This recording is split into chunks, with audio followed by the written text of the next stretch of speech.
Very good afternoon to everyone. Welcome back in this August gathering once again. This is Assistant Professor Anshuman on behalf of Amity University Patna, and I extend my heartiest regards to all the esteemed personalities present here and this great audience. First of all, a big thanks to the Almighty for keeping us safe in such situations out there. As far as the event is going here, we have been listening from a list of extremely talented and significant brains of the country. And now we have reached to the final session of this leadership summit, Momentum 2020. And I have another inspirational personality with me to address this wonderful gathering. I am profusely overjoyed to take the opportunity to introduce our guest for this session. He is none other than Mr. ARUN PILLAI, sir. He has a professional experience of over 25 years in different sectors. He has an expertise in Tier 1 client management, regulatory and policy making services, project strategy and management, government advisory, and admirable experience in business development with substantial international exposure. He got his Bachelor of Technology degree in Mechanical Engineering in the year 1994. Afterwards, he went to Canada for his Masters of Science degree in the year 2000, later to earning a work experience from Reliance Industries between 1995-98. He then got his MBA degree in Strategy and Marketing in the year 2008. After starting his career with Reliance Industries, he worked as an analyst cum project manager for Ontario Power Generation from the year 2001 to 2007, worked as the head of strategic marketing and networking for Indu Projects Limited in the year 2008-2009. He was then appointed and served as the head of the British Trade Office from 2009 to 2012 and as the deputy head of mission and head of trade and investment for the British Deputy High Commission till the end of the year 2014. He worked as the director of KPMG India afterwards from 2015 to 2019. And currently, he is the executive director of PricewaterhouseCoopers since May 2019. On a final note, he is also a fascinating individual, and we are really grateful for his presence among us today. Without further ado, please join me to welcome Mr. ARUN PILLAI, sir. Thanks, sir.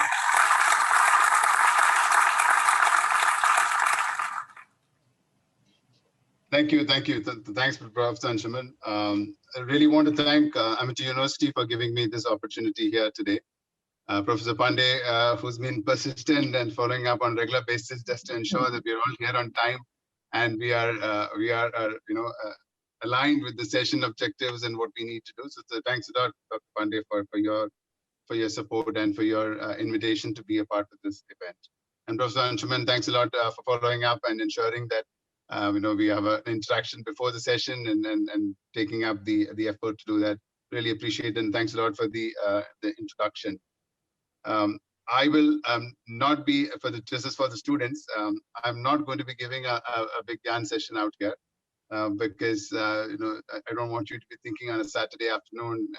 Let's not get into that. I will primarily share my life experiences. And let us see if that's something resonates with you, or with you can draw a parallel to your own life experiences. Then it might be useful, or you can just listen to it as someone who's gone through a journey and sharing his experience. We're going through a very difficult time at this point of time, COVID, which is the pandemic that's affected all of us globally. Very challenging times across the world. Leaderships are being challenged. We are looking at wider challenges across from corporate world as well. Each of us have a responsibility to stay safe, to ensure that our families are safe and people around us are safe as well. And that's one of the contributions that we can do in this pandemic, to ensure that we are not a reason for further or we don't contribute towards the spread of this virus in any form or shape. So my request to the students is just be aware of it. Whatever we do, however safe we can keep ourselves, that's a big relief for the organizations that we study with, or the organizations that we work with, and of course our own government as well. So let's try and see if we can do that. So as I said, leadership at this point of time is being redefined in many ways. Corporate strategies are being redefined in many ways. And in some of those, as a consultant and as part of a consulting firm, we are seeing a lot of changes within the organizations and within how people do business. People are redefining the entire operating models. People are redefining how we ensure that we reach out to customers, because reaching out to the client and being able to touch and feel what the client requires is a very important aspect, and that is something which as consultants we are struggling through as well. But as a firm, we've done well from the perspective of investing into technology. So we've kept ourselves operational even over the last n number of months that we've had to go through a lockdown in multiple situations. So that's been a good experience and a journey for us. And one of the things which, again, as students graduating or who are going to be graduating in the next few years, one has to keep in mind that if you were graduating from Amity, let's say 3 years back or even 2 years before, the world was a different place.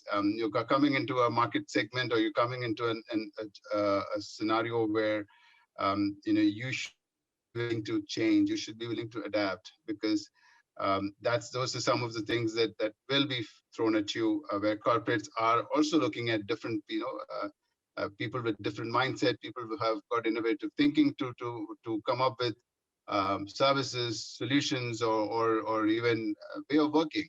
So those are things which absolutely students graduating, irrespective of which stream you are in, you should be open, coming out, graduating out with an open mind to see what more can I do and how more can I adapt to be able to be relevant in the current market.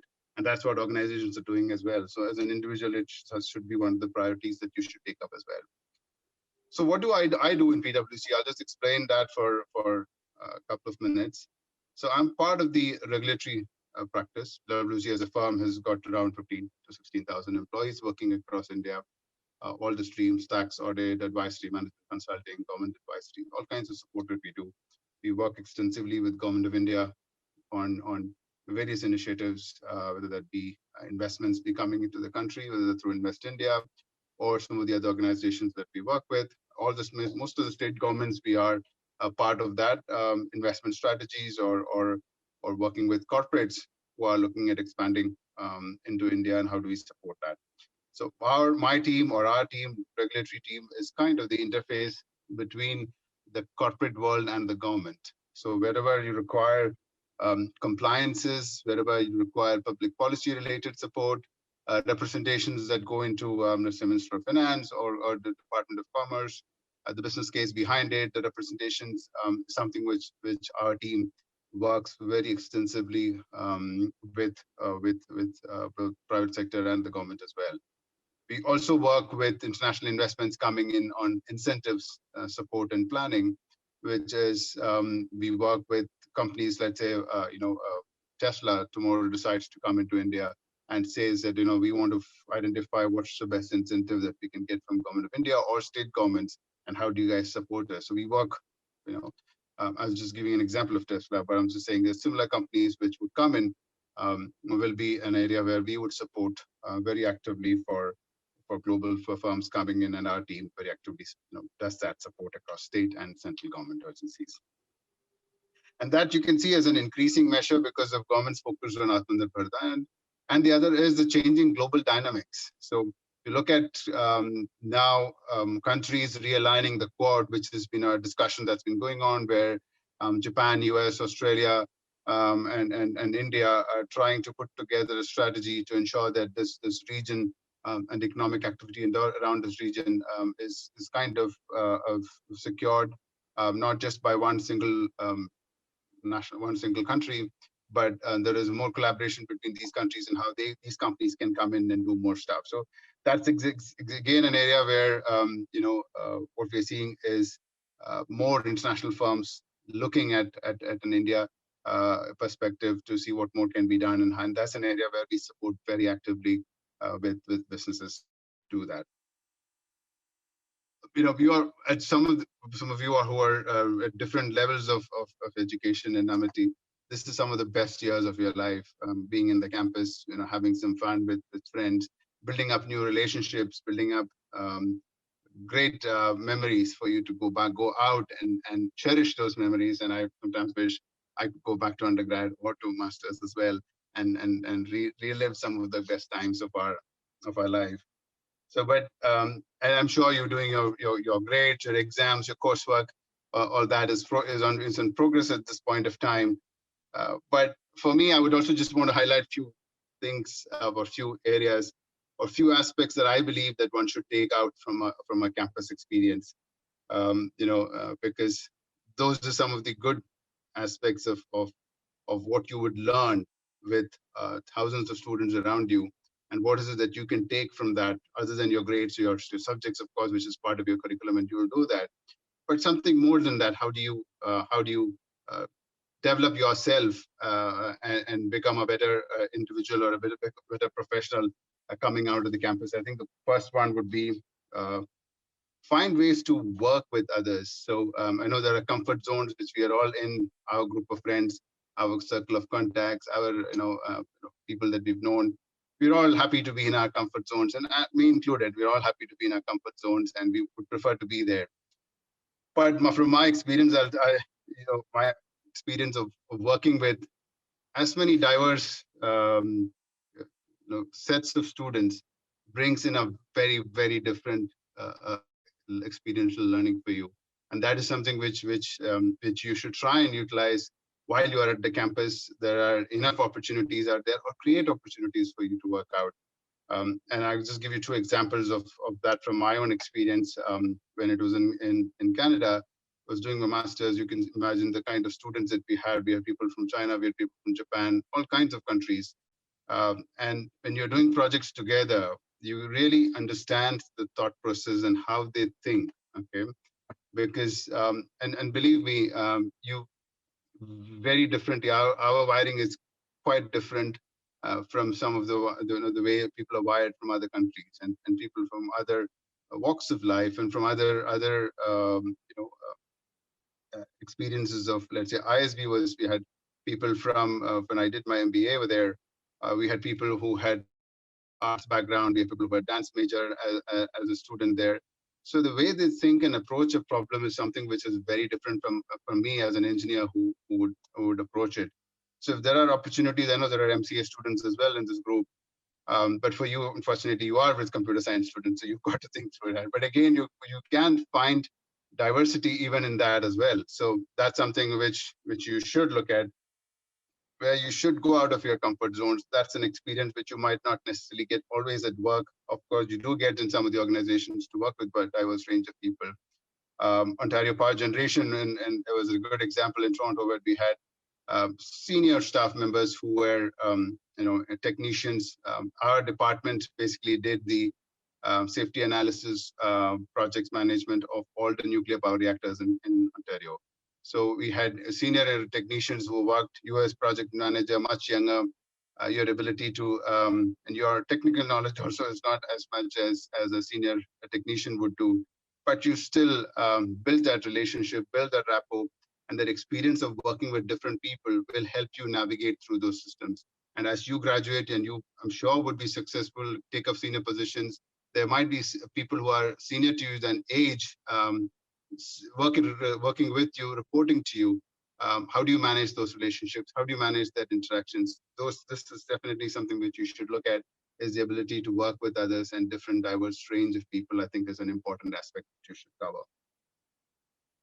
The other second point, which I would say is, I'm a strong believer of communication skills and interpersonal skills. Again, there should be opportunities for you in the campus. Create one. If it's not there, for you to be able to create forums for you to express yourself. You have brilliant minds. How do you communicate that? You have to either draw, you have to either speak, or you have to either act out. Irrespective of the model, look at areas where you think you can definitely communicate and improve your skill sets. Some of the examples would be, be part of clubs, associations. There are different activities that you do. And I'll tell you from my own experience. I was, as a child, I stammered for every sentence. So for example, if there was a session like this, and I had to complete one line of a single saying that, thanks to Amity University for inviting me, I would have at least stammered 4 or 5 times in that one single sentence. And as you can imagine, as a child, when you are in school or in college, when you have to answer a question, you get up and then you start stammering, the entire class starts laughing. So you can go through the challenges of being a person who stammers and being a lack of ability to communicate and express yourself is something which I've learned the hard way. So I'm just saying that you should look out for opportunities. I improved on those skill sets based on from my own experience. Every opportunity I got to speak, I started attending. I did learn more about what stammering is and how that's managed. And hopefully now, with God's grace, I can speak a little more fluently than what I used to earlier. So that's been a helpful journey, but it's very important. An example would be Toastmasters is something which I had done very actively. I don't know if many of you know Toastmasters. It's an organization based out of the US, and now they have a lot of presence across in India as well, where you form a group of 10 people or 15 people and create a Toastmasters club. And there are different speeches that you have to make within the group. So there's no judgment amongst the 10 members. You are there. You have to make a humorous speech. You have to speak about yourself. You have to pick a topic. So you kind of improve on those areas and try and see what's the best way to speak. Because as long as you're not able to communicate what you are, it's a challenge for you to communicate with your team, with your superiors, with your clients, with your all kinds of people. That's a challenge, and that's something which I think you should work on developing, and that's an important area of which students sometimes miss out in the fun and frolic that we do have in campus. So it's good, but again, find ways to include some of these as well. I think it's very useful from a recruitment perspective as well, because when any company which is looking at you would want to see that you're able to communicate to your team and colleagues and peers. So that's something which is very important. So keep that in mind. That's something which you can find an opportunity, and it's easy to do that. The third aspect is, again, some of it is, I'm sure the campus, the Amity University team is looking after, is to find ways how to apply what you've learned. Okay, so get involved in projects. It does not have to be a big, a stellar project, but small areas where you can contribute in some form or the other makes a big difference. Because if I'm sitting on the other side interviewing a candidate, I really want to see how he's applied it. He must be a star, a top grader. But if there are any projects or any initiatives that he has taken up or she has taken up from that perspective, I want to understand how he's done it. Has he even thought about applying? Or is there I know all the subjects are not fun. I know all subjects are something which you don't like, but at least there might be one subject that you like, or at least two subjects that you like. So pick up something in that area. If it is MBA students, if you like marketing, take up a marketing assignment. Understand, even if you go to a Kirana store and see business development skills. So if you look at companies like ITC, when they hire you, they sent you to as sales contacts to even villages and to the small Kirana store to sell cigarettes as well. Okay, cigarettes or any of the products that ITC manufactures, because they believe that you have to know how to sell, even at irrespective of what level it is. You can be in a boardroom selling something, you can be on the street selling something, but the skill is something which they really want you to do. So you have to try and see if you can apply. I fortunately had the experience of at that point of time when we were students, two experiences to take up internships. I'm saying, as irrespective of what company it is or what organization it is, take up even small internships, even if it's for a week. Go spend some time, then you get to know how things are done differently and what the disconnect between the what you are learning and how it's sometimes applied. A big difference in that area. We had an opportunity when we were students to work with a US medtech company which is looking at market entry strategy. The experience of actually talking to hospitals and seeing what kind of products they buy and how do they decide on that decision of which product to buy. Should they buy an American product or German product or Indian product, or is just cost the factor and there is no quality is not a concern for them.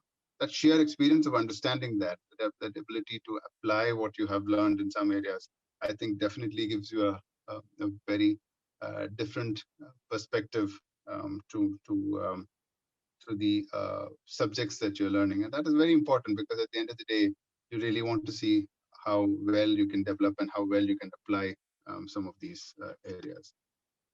Just one last point on the area of what would you want to take away from a campus, or take away from during the early days of your career as well, is try and see if you can work with an NGO or on a social cause as well, even if it is a very limited commitment of time. Probably education time might be a challenge, but look at it from that perspective. And I'll give you an example of why I say that as well. Success will definitely come your way, and you will grow to become leaders and famous professionals in your area. And that is something which the foundation is being laid by you and Amity University together for you to do that. And failure will come as well. So that is something which you have to face as well, for sure, because all of us go through the cycles of success and failure at some point of time in our lives. But working with on a social cause or an NGO of some sorts definitely keeps you grounded. Okay, both when you're successful, you understand that there is you are much more grounded. When you fail as well, you understand that you are in a much better position, because and you would tend your response to that failure would not be to sit there and complain and whine about it, but try and see how you can improve on some of these things. So important that I ensured that there's some level of engagement of some sorts always in my career. One of the two of the most exposed eventful ones which I did was one I took a flight to Kabul, Afghanistan, to try and to work with an NGO there run by one of the US agencies, to work with Kabul University students on CV writing, on resume writing and interview skills. Okay, you might think that why is this guy crazy to go all the way from India to Kabul to teach students that? Two, but the only reason why I would say is, one, it gave me a fantastic exposure to a war-torn country and the challenges that they face on a day-to-day basis, and how privileged we are from our own security, from our own secure environments. We are much more privileged in that way from the challenges that the students face there in their own campuses. And one of the very fantastic discoveries was the girls in the university were really smart, and I think they were much more smarter than the boys in the campus from the perspective of taking up the initiatives. They were really proactive in identifying opportunities, because they knew that they had to work much more harder to be able to succeed in a society such as Afghanistan. So they really worked hard to ensure that they were successful. And it was a fantastic experience, which gave an opportunity for me to experience something very different, and something which I cherish even today for something that I've done. The other experience was working for the UN as a volunteer for them. There's an organization under UNICEF which helped in building up schools in the continent of Africa. And one of the things that we did very actively as part in Canada was to reach out to kids and children through certain schemes that we had, and very actively worked in reconstructing some of the schools in these countries. So again, my point is, it's about your willingness to spend whatever limited time that you have to be able to contribute towards something which is beyond just not about yourself, but about something else. But at the same time, it's also about yourself, because you definitely improve and learn upon as a better person, and also try and see what's happening around the world from various situations, and how people are surviving and struggling through some of the challenges that they have, and we contribute in our own little way to make that easier. So that's an important those are the 4 things which I wanted to say. There's just a few more points, and I will stop after that for Dr. Anshuman to ask any questions that students have. There are situations in a life where we sit back and think, in hindsight, I should have done something differently, and I shouldn't have done this, or I should have done it. All of us go through those phases in life. There are a few experiences for me which I do think about what should have been done and what should not have been done. I'll just highlight a few of those, just so that there might be some of you who might be going through this. Some of you who might go through this over the next few years of your life. And that's an important a lesson that I've learned. I just wanted to share that with you. Could help you to become aware of the challenges that you might face. One is, my only request is, in a rush to do things, in a rush to reach where you are, sometimes just pause, just pause and introspect for yourself to see what are you doing? What is it that you're enjoying? What you're currently doing? Is this something which you are able to proactively take steps to make improvements into whatever you're trying to do? I think that's a very, very important step. And I'll tell you why I've missed out on a couple of things, because I've not done it in the past. So I was working with OPG, Ontario Power Generation. Things are going good. Life in Toronto is always fun. Pay was good. Life is moving on. There was a time when I was on sail mode, which means I could just go to office, do my stuff, come back home, relax, have fun, and then relax in life. But over the years, I realized that I'm not actually enjoying what I'm currently doing at that point in time. There was a phase in life where I really wanted to challenge myself again. And that introspection, I kept on delaying that for at least for 2 years, and I actually lost out on those 2 years when I could have done things a lot more earlier, including the MBA could have been a lot more earlier. And that would have helped propel or help me grow and grow my career a lot more faster, or even look at more things which would have been much more interesting. So I'm saying is, pause in between, introspect. It's very important to evaluate that. I didn't do that. Then when I did realize that an MBA is probably the option that I should look at, I applied for business schools. There were 3 admits. One was from Cornell University at that point of time, St. Johnson's Business School in the US, Oxford Said Business School, and ISB. For personal reasons, I had to come back to India, so I took up ISB. But I think that's an area where you should, if you're able to think, pause, and start taking action at an earlier stage in your life, that's definitely a useful tool to have in yourself. The other one is make your own decisions. You can listen to a lot of people around you, take the opinion, evaluate it objectively, but the decision at the end of the day is yours. The responsibility lies with you as well. You're all growing up to be professionals. Some of you are on the verge of taking up assignments outside of the campus. So very important that you take up your own decisions. There will be success for sure. Take full credit for it, but thank the team around it, because you have to be thankful. There are a lot of people who have contributed towards your success and your growth. So be thankful on that. The other is there would be failures. So take full responsibility for that as well. At the same time, you've got to see that what went wrong. We just don't move into the next one. Try and see if you can analyze it at least a little bit for you to take get a takeaway from that. This is what I think I did wrong. And I've done it as well in many situations where things were, wrong decisions made, a lot of influence from external sources, under pressure from what my friends did. Should I be doing that? Oh, he's done certain things, and why am I not able to do that? Why shouldn't he be or she be getting it? I should be getting it. But just think through. You are a different person. You've got certain skill sets which others might not have. You can redefine yourself as an individual to be able to do good things and wonderful things in your own career. I know we're running at 3:30. I will finish off in the next 5 minutes and then open it up. The other point which I would just say is read as much as you can. I missed out not doing it because reading books are definitely a window for you to see and experience the world outside, which you've not been exposed to yet at this point of time. But it is definitely one, it keeps you updated on what's happening, if that's your area of interest or your job area.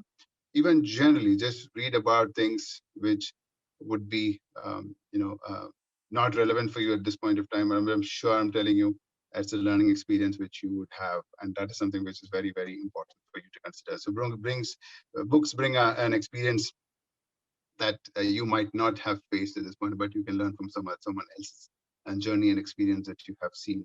And that is something which you did. I never did that for a very long time in my life, and I seriously regret having not done it. But now at least I try and I've picked up that habit very actively. in spite of whatever work you have, I said, ensure that I spend some time reading, just so that there is a level of one, it brings you a focus, and the other is just keeps you listening to what other people have to say. So definitely, actually, Varun Kumar, the CEO for KPMG, has come out with a new book recently, Mantram Beach. I was just seeing that ARUN, who's the CEO, if he has the time to write a book, then I definitely should, much more in the chain. If I should be able to find some time to read and understand what the thought process of the world is. As I said, we are in it's a very different world at this point of time. Be willing to adapt and change and look at every opportunity that comes into the different way. I've moved on from different sectors. So I started off with Reliance, very different petrochemical engineering work, to then, after masters, into a very different sector, which is the nuclear power and project management of nuclear power facilities out there, to completely different scenario post ISB, when in the projects had got Credit Suisse and City Venture Capital funding for a new 15,000 acre development very close to Bangalore. They were developing a multi-use project, and so I was heading the marketing and international relationships for that particular project. That was a very different project as well.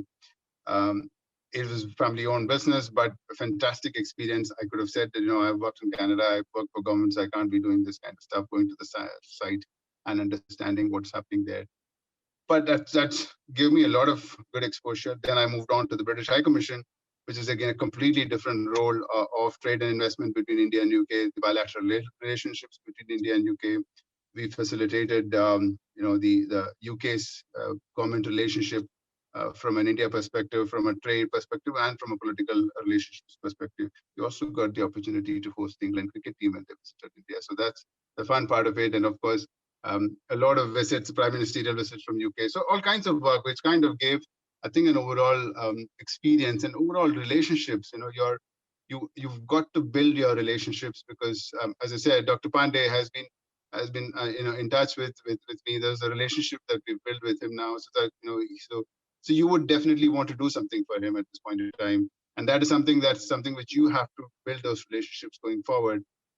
It's very, very important that one take the effort to build that relationship, because at the end of the day, we're all human beings who would connect with another human or another person based on the relationship that we have. We would do certain things for somebody because we like that person, or we believe that the person has got a certain value, some trust that we have developed with that person. So diverse range of work, I think, brings you some level of experience and focus on that.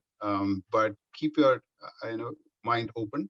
It's a very interesting time that we are all in, and understand what the other side is going through as well. Okay, because we are looking at from our perspective. I've talked to somebody, I need a job right now, I need to speak to him because I want a client right now.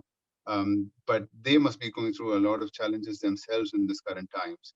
And we should try and see if we can spend a minute to understand what is the challenge that they would be facing, so that we are much better positioned to help them out. And we also have a connect of sorts, which will help us build that client relationships much more effectively, or make them become a much bigger client. Last but not the least, I understand we're all anxious to get good jobs. Again, my point to you is don't go to LinkedIn, send a request to somebody, and the first question is, can you go through my profile and suggest a job for me? Okay, don't do that. That does not work, because if I'm going to be sending Dr. Pandey my LinkedIn request and saying, Dr. Pandey, please go through my profile and see if there is a job that fits my profile, I'm kind of putting the responsibility on Dr. Pandey to look at my profile, to check me out and understand whether I'll fit into a role. So it is your responsibility to do that. And don't take that effort of connecting with that person, understand, have a conversation with them, make the person feel he or she should understand what the person is doing, and then see if there's an opportunity to look at a job or a project or anything that's of interest to you.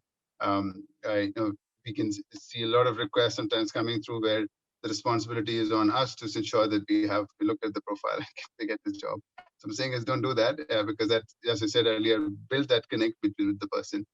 take the effort to have a conversation with him or her and understand what the person does. And then you can customize your conversation so that you get much better results. So these are some of my thoughts and my view on what I have done in life. I a lot of mistakes as part of the journey, which some of them have taught me lessons which I have learned from it. And as I always say, life is all about making choices. Always do your best to make the right ones. Also, always do your best to learn from the wrong ones. And that's definitely an area where continue to do and hopefully will do. And look forward to all meeting you all in campus one day at some point of time when we all open up. So with that, I think I will conclude my session. I hope you guys don't go out of the session and say, "Dimag kharab kar diya half an hour ka." So don't do that. I hope it was not completely off the track. I hope you find some value in it.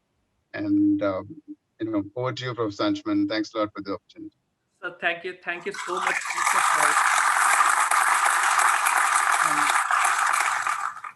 Not even for a moment, sir, we felt that even after a good lunch break we had in between the previous session and this, but not for a moment I didn't feel that what we are listening to, it was full of your corporate and life experiences. It's worth for students to listen to such a personality from the industry, sir. Thank you so much, sir. That was really an insightful address touching all the details. I felt the valuable corporate and life experiences from the leader of the market. Plus, I see how significantly you people are working to make India stand stronger in the global perspective, sir, by strategizing and driving the foreign investments from the global market. A special thanks on that note, sir, to you and your organization. And one point, sir, the third point that you mentioned, apply what you have learned. Sir, I would like to tell you at Amity here, we follow the 3 A's: academics, application, and attitude. Under the visionary leadership of apex authorities of the Amity Education Group, our students are made to follow these 3 A's: academics, application, and attitude. So on that note, we are good, as you suggest. Application and attitude are two very important aspects of any individual, because your attitude defines how people would connect with you and how your future clients and your corporate world would connect with you. And the application is definitely something which you should. So definitely, I really appreciate the fact that Amity has got that mantra of academic, of course, which is an institution, but attitude and applicability is a very important factor. We are continuously working on that. Now, with your permission, sir, I would like to invite the students who are eagerly waiting to interact with you. Sure, sir? Sure. Thank you. Yeah. First of all, may I invite Ashish. Ashish, please unmute yourself now. Turn your video on and please ask a question to sir. Thank you, Anshuman, sir. Good afternoon, sir. It was really great listening to you, sir. And I'm eager to know that being an executive director is a very demanding job. So, sir, how do you maintain the work-life balance? And do you have any favorite relaxation activity? Okay, good. Yeah, it's true. The work pressures are high, and currently now with working from home, the timelines have extended. People have, work from, there are times we start the calls very early and end up late night as well. So interesting times. Yes, I do try and see there's a commitment of certain times that are kept for my family. I do enjoy working out and things like that. So I try and we can do that as well. So definitely one part of the work is on physical aspects, just to ensure that your blood circulation is there. You run or you bicycle or you do some sorts of physical training so that your mind is clear as well. And then of course, the other fun activity that I always enjoy is we have a dog at home, so that definitely is a big relief because he's one of the good entertainer for all of us. So that's definitely something to keep on the lighter side. But yeah, of course, you have to commit yourself to your work and try and see how, with the limited time that you have, make best use of it. Thank you, sir. Thank you so much for the answer, sir. Thank you, sir. Yes, I noted that out. We must take a good family time for us to keep ourselves happy during all these heavy work schedules in the corporate. Okay, moving ahead, I would invite Smita. Smita, please unmute yourself and ask your question. Thank you, sir. Good evening, sir. I'm Smita from MBA department. It was an opportunity to hear you, sir, today. Your words will surely going to help us in our corporate life. Sir, I want to ask you a question that in this era of digitization and dependence on IT, what is your opinion on job creation and job security for human resources? Right. So as I mentioned earlier, the investment that firms are making on technology and technology related upgrades are significant. And for the firms that have done even before the COVID pandemic, for example, PwC as a firm has invested huge amounts of money into technology even from an early days of the firm. And as a result of which, we did not have any issues making the transition from work in office to work from home. And that has been a big transformational support for us. And that's again, that's what I was telling earlier. Come out with an open mind. You've got to learn more things now because the world that was a year back is very different from what it is right now. So come out with an open mind, come out with new ideas, solutions, even if it is not technology, but innovative way of helping a client out. At the end of the day, as an MBA student, for you, the primary responsibility of your success will depend on how best your client is served, right? So for you to understand that, see what is the best scenario, what is the best technologies that can help them, or what is the best thought process that can help them, and that is something which is very crucial for especially for MBA students and any of the other students as well, is to look at how do you adapt yourself and how do you change. So change is going to happen. What your seniors did 2 years ago might not work for you at this point of time. You would have to upskill yourselves on new ways of doing things. So find out what that is. Again, as I said, now with remote working coming into a picture, into a very common area, a very common practice now. Improve on how do you communicate even remotely. Earlier, you could go sit in front of the client and speak to him for hours together and get things done. But now you probably have half an hour of video chat to get something done. So you really need to understand how to improve on that. Keep that in mind. And as I said, come out with an open mind when you graduate so that whatever comes your way, don't discount or saying, oh, I had thought for a strategy job. I didn't get a strategy job. I wanted a marketing job. I didn't get a marketing job. So I'm not going into that. But come out, the world is changing very fast. You never know. Probably what you selected might be the trendsetter in the market. Thank you, sir. Thank you for the answer, sir. Thanks, Mr.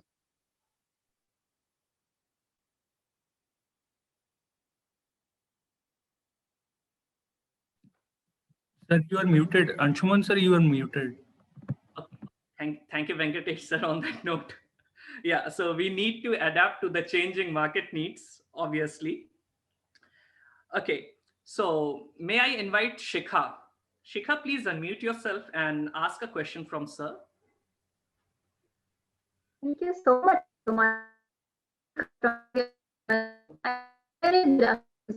And it was nice to hear from such a person like you. And I want to ask this question. Doing engineering and then MBA seems to be the best combo for a successful and safe career. What is your opinion, sir? And can be it equally good for students like us pursuing masters in computer application? See, I wouldn't say engineering and MBA is a great combination for success, because there are a lot of successful commerce graduate students doctors who've come into medical to MBA, lawyers who've come in to do MBA have done very well for themselves. So there is nothing which defines the fact that it's only engineering plus MBA. What I've seen is, of course, the engineers think with an analytical mind, and in some cases, in an MBA situation, that analytical mind helps you. But some of the other logical thinking, which others bring in, such as lawyers bring in, would have a very different value add. So definitely an area which is going to be helpful is the way you think and how do you adapt yourself to come up with if it's analytical skills that you're strong, use that skill. Get into that kind of a profile which will help you in that. And MCA students are the same. They have brilliant analytical skill set, logical thinking. You're all coders and people who have very logical mindset. which I sometimes get very confused seeing that. But you have an exceptional ability to think logically and come out with the ifs and the buts and come out with a final solution to it. I think that's a great strength to have for you in a professional setting, where you have the both analytical and logical thought process, which I think is a very important two skill sets or two tools to have as an individual in whichever profession you go.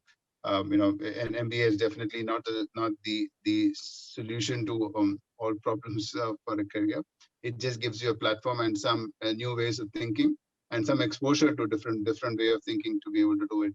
And an MCA also does the same thing, only from the perspective that you're much more focused on the computer application side of things, and the other guys are looking at more from a business application side of things. That's the only difference. Thank you so much, sir, for your kind response. Thank you, Shikhar. Thank you for that response. Now I feel very good. I have also done MCA before I was enrolled in my PhD and started my career, sir. So moving further, Zafar, are you there? Please unmute yourself and ask your question. Hello, sir. I'm audible, sir. Yes, Zafar. Can you please switch on the video also? Yeah. I'm good, sir. Yeah, it's good. Thank you so much, Ansuman, sir, for giving me this opportunity. And this is Zafar Alam from MIT University, Patna, wishing good afternoon to everyone who present over here, respected Vice Chancellor, Pro Vice Chancellor, and to a very special person, Mr. ARUN PILLAI, sir. Sir, this is great listening to you, sir. We learned a lot from you today. Sir, I have been through the list of the skill on your profile with regards to a sudden interest of many people who fascinates the share market. After the recently aired a web series on Harshad Mehta's story, would you like to give some suggestion on investment, sir? Zafar, thanks a lot. I would very unfortunately say I'm not an expert in shares and share market related investments. But two thumb rules when you look at when we work with investors who are looking into investing into startups, where as a firm we do a lot of investment support for one or two things I think which I've personally seen is you invest on the promoter, you invest on the ethics and the governance procedures of the promoter and the business group. That is a very important aspect. The business might be growing at a certain rate and the share prices might be going very high at certain point of time. But if you are a long-term investor, then you would want to invest on the promoter and the values that he or she brings into the portfolio of business. That's something which I would look at personally if I'm going to be making an investment, as to who is it that I'm investing for, and what is the ethical and governance practices that the business group has demonstrated over the last many years. I think two important areas to look at. Thank you so much, sir, for your kind response, sir. We are very thankful to you, sir. Thank you so much. Thank you, Zafar, and thank you, sir. Yeah, these days everyone are quite interested in the web series, and especially the one the one Zafar named got highest ranking on IMDb rankings, sir. I spend a lot of time as well on Netflix and Amazon Prime, so I understand that as well. No, this one was yes, sir, and this one was really good. The first Indian web series to gain the highest ranking on IMDb. Wow. Yeah. So thank you, sir, for the response. Moving further, may I invite Shalini to please unmute yourself and ask the question? Yes, sir. So am I audible? Yes, very much. Thank you, Anshuman, sir. Good afternoon, sir. This is Shalini Kumari from Amity School of Communication. It was nice listening to you, and I'm too much eager to listen to your answer as well. It is said that stories can teach you, stories can preach you. Stories play a very important role in our day-to-day life. So, which is your favorite school time story you drew inspiration from, or which has left a significant impression on your career? Okay. I'm assuming it's a story of my life that you're asking, and not somebody else's story, right? So I'll stick to my own life story and say what's been a significant inspiration. So as I said, one of the challenges of me in early days of my growing up in school is the stammering part of it, which I said was a major challenge, which I could not, which impacted me even refusing to go to school for a very long time. And I think one of the two key people who have made some major impact in my life is Mrs. Isho, who was one of the school teachers, my first grade school teacher, and then my 10th grade school teacher, Mrs. Ada Varma, who significantly transformed the confidence levels in me from the willingness to, from the decision not to go to school and continue to be at home. That got transformed from the inspiration of both these teachers, who played a very significant role in my life to be, to make me who I am at this point of time. That it is not a story per se, but two individuals, I would say, is what transformed me as a person, and helped me with the confidence levels that I should have going into any professional career and any other further education in my life. So Shalini, thanks a lot. Unfortunately, it is not a story, but it's two individuals who kind of transformed what I've become today. Thank you so much, sir. Thank you so much. Thank you, sir.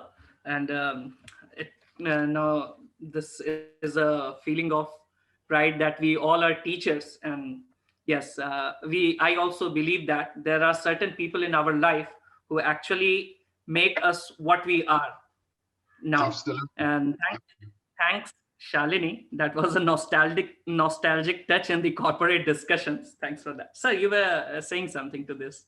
No, I said thanks a lot. It is definitely key individuals play a very important role in a life.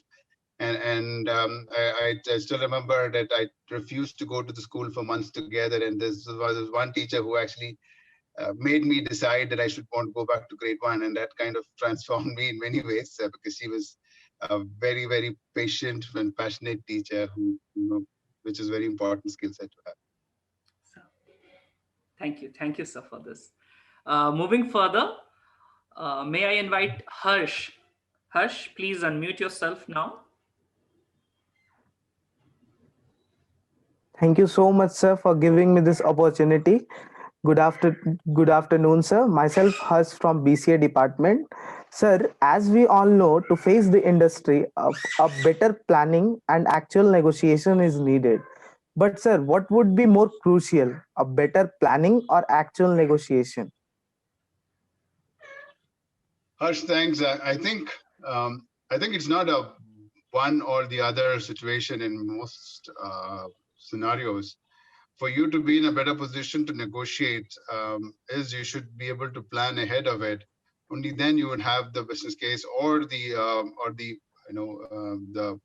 reasons why you can go into a negotiation is the background work that you do, and that includes planning for sure. So I think it's not either or, but it is planning and negotiation, which would be very crucially important for you as an individual going forward, whether that be career-wise, business-wise, or in your own personal lives. Is that planning is definitely important to help you create that foundation, and that will help you then to go into a much stronger negotiation, whether that be with your business clients or with your partners or whoever that be. So I think it's both. A combination of both is what is absolutely required for us.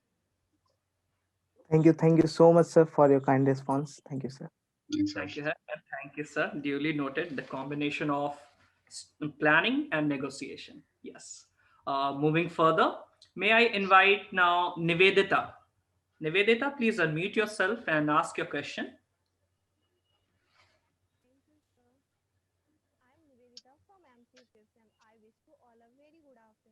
Nivedita, your voice is very low. We cannot clearly hear you. Hello. Am I audible? Can you raise a voice you're a bit higher? It's okay? Yeah, now. Is it okay? Yes, Nivedita, it's perfect now. Thank you, Chair. I'm Nivedita from MC 5th SEM. I wish to all a very good afternoon. It was really nice listening to you, Chair. I want to ask, this question that we need courage with the hint of luck beside the hard work in life. So, sir, what is the greatest risk you took and how did it impact your career? Okay. Very interesting question. I think risk and luck, I think, there are different thoughts behind it. There are different school of thoughts where people say that the luck favors the brave. In my case, I think one of the risks, I wouldn't say it's the biggest risk, but one of the risks that impacted or which we took in life is after having spent many years in Toronto, in Canada, we decided that we should come back. And coming back into an Indian business school at that point of time, and then taking up a career here was one of the big changes in our life from around 2007, and that I think was definitely a career risk and a personal risk as well from a job perspective. But having said that, I think it has worked out well for me so far. And as I said, the 2-3 things that you need to focus is one, again, your adaptability, your ability to keep up your application of what you know into the job that you take up. Those are the very important aspects of it, which has helped me do that. And the ability to connect with people. The relationships that I've built in India now post coming back has been one of the greatest strengths in helping me grow in my career and contributing towards the organization that I work with. So I think that's one of the risks which we took a few years back. Paid off well, and so I agree with the fact that luck favors the brave. So if you are bold enough to take that decision, and stand by it. Things will turn around for you. Thank you, sir. Thank you so much, sir, for your kind response. Thanks, Nivedita. Nivedita, and thank you, sir. Moving towards the last question for this session, may I invite Ankit? Ankit, please unmute yourself now.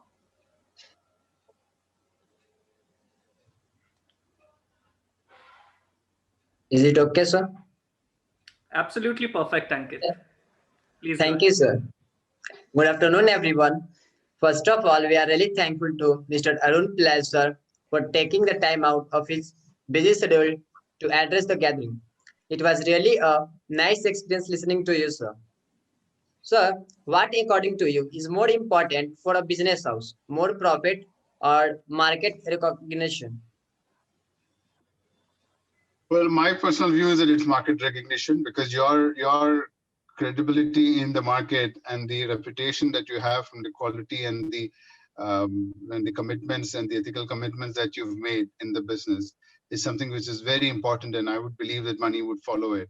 And working in a consulting firm, I really reiterate that for us as PwC or any of the consulting firms, it is the quality and the trust that the clients impose on our consultants and our teams that help us perform well and win more engagements with other clients. So from my perspective, market recognition and market acceptance of your the quality of work that you do, the quality of products that you bring in, that is definitely an important factor for you. And I believe that once you have those two factors set up, then of course you would start getting more business and money would follow that. So profitability, of course, then comes with that as well. So with that, I would say that it's a market recognition that is very crucially important, much more important, and the profits would follow if you are able to do both. Thank you, sir. Thank you. Thanks. Thank you, Ankit. And thank you so much, sir. It was really our pleasure to have you to listen to your valuable address and then students who interacted with you. I'm definitely sure that we would like you to come again for another such session so that we can gain a lot from your experience. Definitely, our students in different courses can gain a lot from your real-time experience. So, on that note, my heartfelt regards to respected guest of this session, Mr. ARUN PILLAI, sir.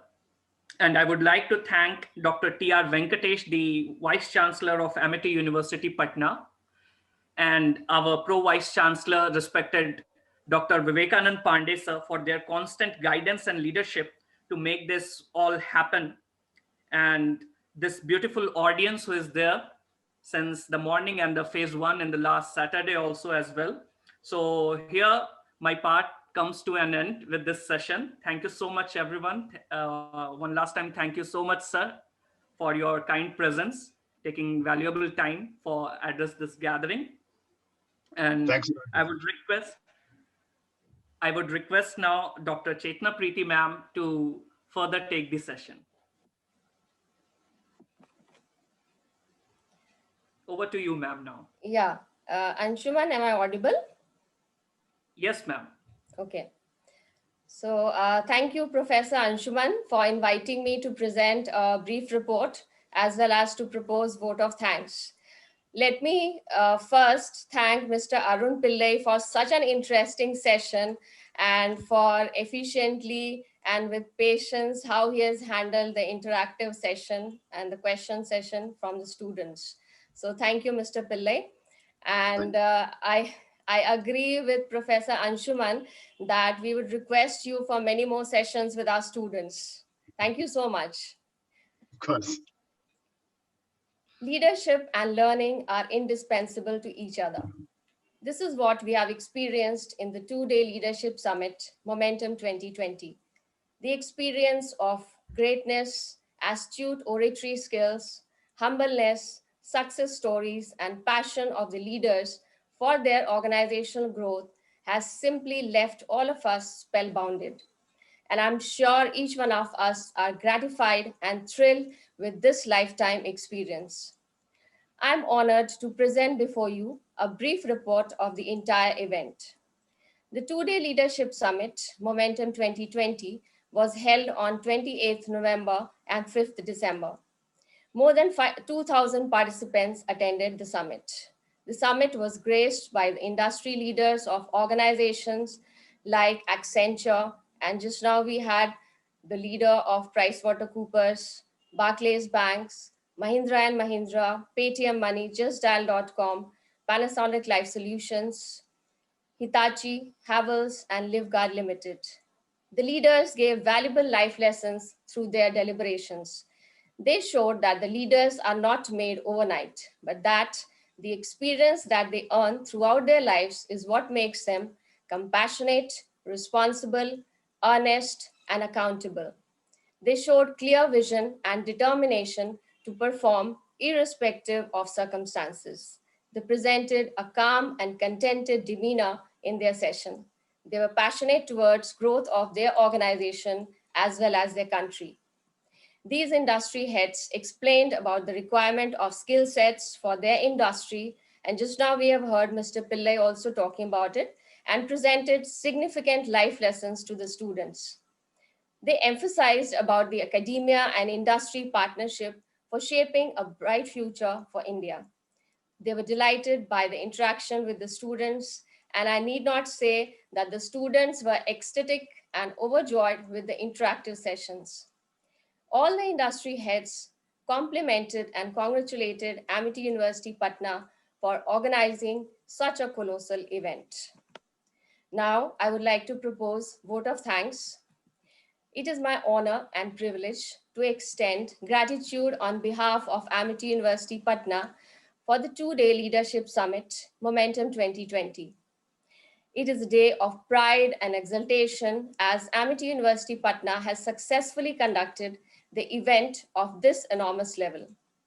First and foremost, I thank the God Almighty with folded hands for being with us and directing our mental faculties in the right direction. I would like to express my deep, profound gratitude to all true leaders who have been part of the two-day leadership summit. Heartfelt gratitude to each one of them for their precious time. Their valued presence provided the wisdom, magnificence, and grandeur to this event. The summit has received the blessings of Honorable Founder President Sir, Dr. Ashok K. Chauhan. For this, we are truly thankful to the great visionary who dreams of making India a knowledge superpower by 2030.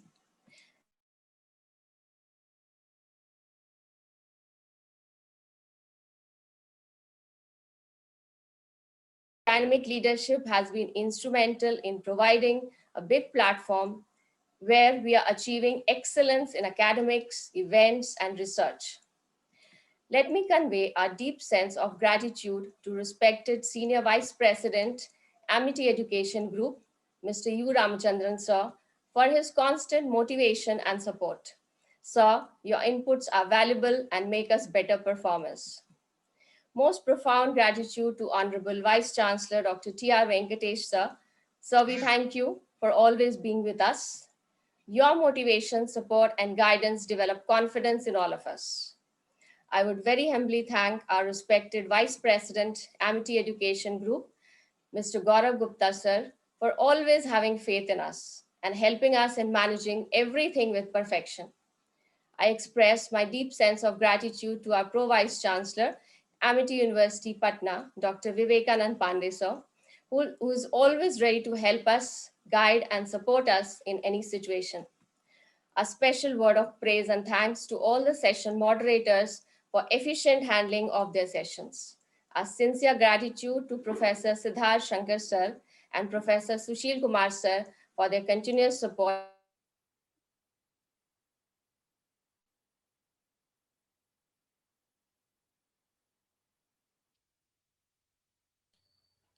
I guess just a network glitch is there.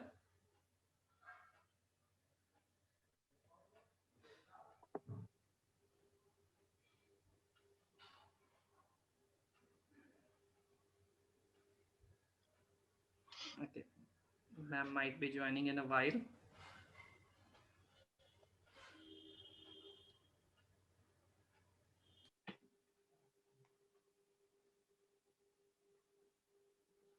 Well, it's very well organized, Dr. Pandey and team. It is. Thank you. Thank you so very much, sir. Thank you so very much. It happened. It went well because of this great team. Because I was witnessing that even in late evening around 11:30, they all were rehearsing and practicing and were making plans that if in case such kind of situation will appear, what exactly they need to do. So it is, I mean, credit goes to this entire Amity Patna team. And the opening session as well, which I had attended, I thought it went very well. The chairman was there, everything was just smooth and well organized. Chairman is again a very visionary person. He has one saying that he would like to see each Amitian becoming successful one day. And that is why he has given us one mantra of academics, application, and attitude. And he always mentions that we should focus on not only knowledge dissemination, but also on knowledge creation and knowledge coding part. And most importantly, knowledge creation part. And we are thankful to our respected Vice Chancellor, sir, who has been guiding us always since inception of this university. Sir, if in case you would like to say something, VC sir. Sir, your mic is muted, sir.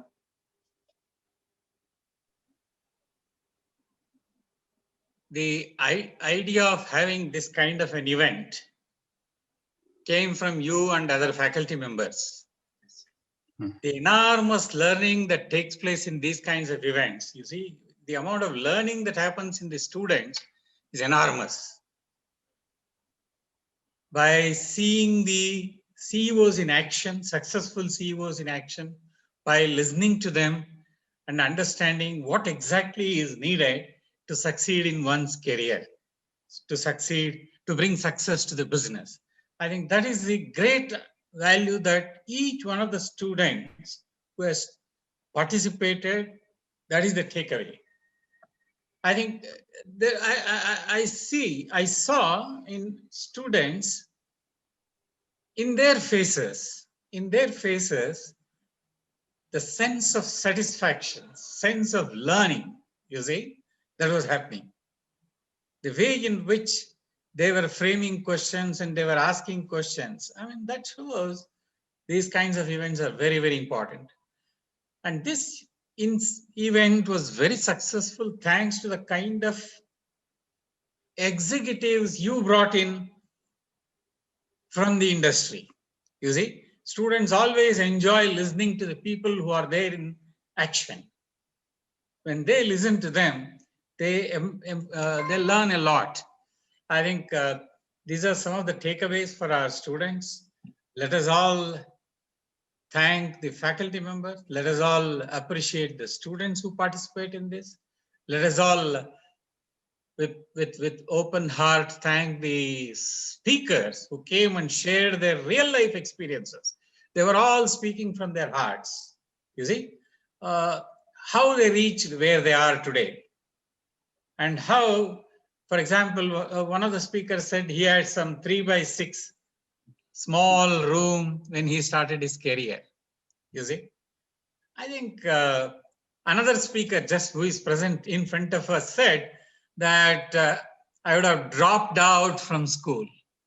You see, these are the words that give courage to our students, that make them responsible citizens for the future, and they are going to participate in building this nation. I think we really, in fact, for us as teachers, we have also enjoyed. We learned a lot of things in terms of how to handle things, how to exhibit leadership, how to look after our students. You see, I think my profuse thanks to everyone who participated in this, who enabled this particular event a success, made this event a success. Thank you very much, Pandiji. Thank you so very much, sir. Thank you so very much. Anshuman, if in case you can check Dr. Chetna Preeti, if in case she is available with us, she can continue and complete it. You all have heard till I was thanking Siddharth sir as well as Sushil sir. I think till there. Yes. Okay. Thanks to marketing team, Amity University Patna, for managing the promotion of the event. I acknowledge the continuous support and cooperation of the IT team Noida. I would also like to acknowledge and